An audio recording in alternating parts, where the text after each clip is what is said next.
Dear friends, welcome back to the channel. This is a case of a grade 3 to 4 nuclear sclerosis, and this was taken up for phacoemulsification, and it was the fag end of our OR that day. And I'd just like to show you an unedited video of the nuclear fractus part of this surgery. By now the side port incisions, main incisions and the capsular axis are complete. So I begin this with a direct chop.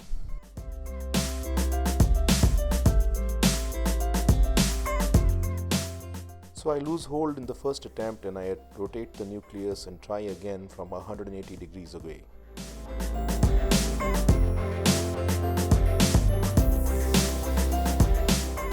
But then I shift to the trenching, and because I thought that maybe a stop and chop would be a better technique. So I decide that I'm going to first trench.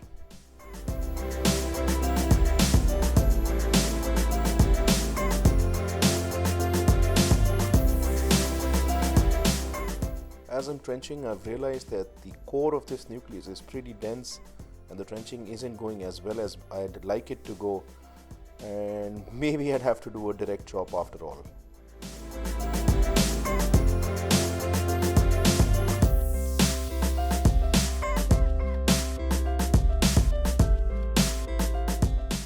Dear friends, the machine that I'm using is the Oatly Cataract 1. And this is a mid-range machine which is pretty good for all grades of cataract. And here you can see I am beginning the first chop, and I've finally been successful in achieving a separation.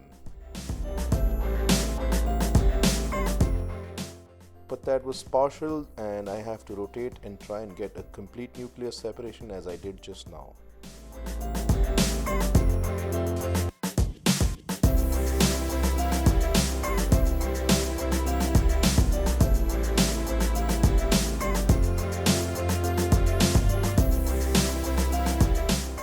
Dear friends, my phaco settings that I'm using for this case are as such. I'm using 70% phaco power, which is pulsed at 30 pulses per second with a 60% cool time.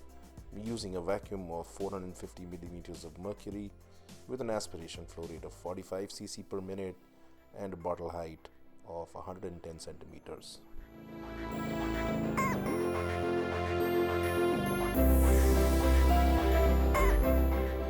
So now that the nucleus has been broken into 5 or 6 fragments, I've prolapsed the first piece out of the bag, changed my sharp instrument for a blunt one, and I've begun the process of emulsification of each of these individual fragments.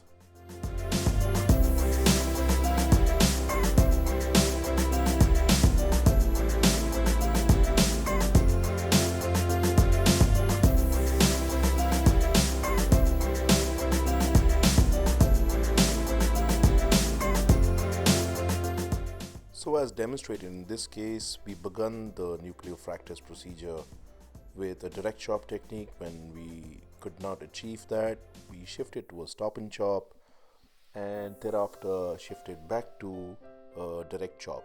So this was like a mixed chop case, and this really wasn't an indecisiveness. This was, I would say, more of an issue of being more flexible with your technique and adapting to the case as you proceed with it.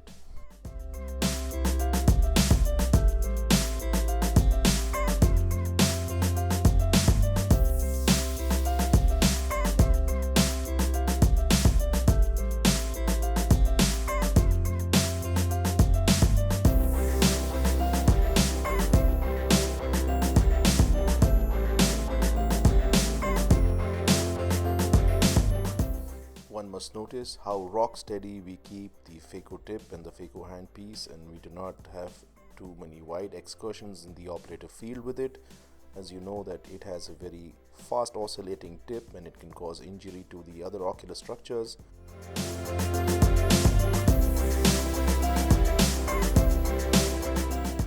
We try and maneuver most of the pieces with the blunt instrument or the second instrument that we hold in our non-dominant hand. And as I've demonstrated earlier in my previous videos, while emulsifying the last piece, the blunt instrument is always behind the last nuclear fragment, protecting the posterior capsule.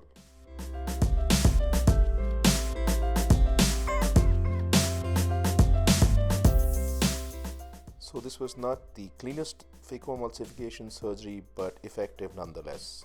Here we are doing bimanual irrigation aspiration for cortex aspiration.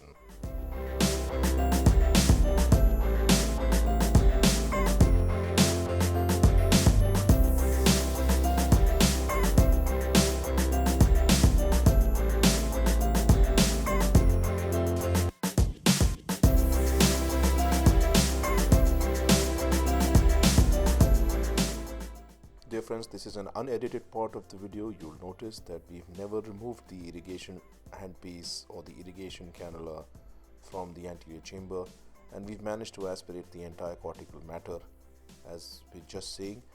And without removing the irrigation cannula from the anterior chamber, we're going to demonstrate a hydro-IOL implantation.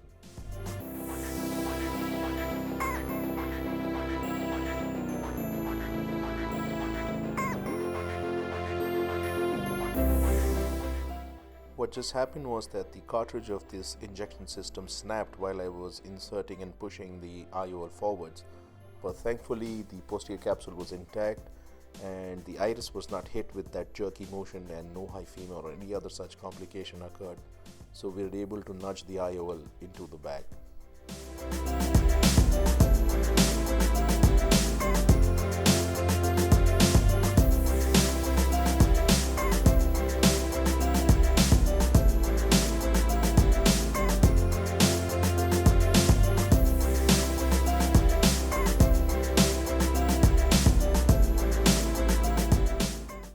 Final irrigation aspiration is done to wash the anterior chamber, and the anterior chamber is reformed by hydrating the side port wounds. So this concludes the case. Thanks for watching, and if you have any questions, I'll take them in the comments section below.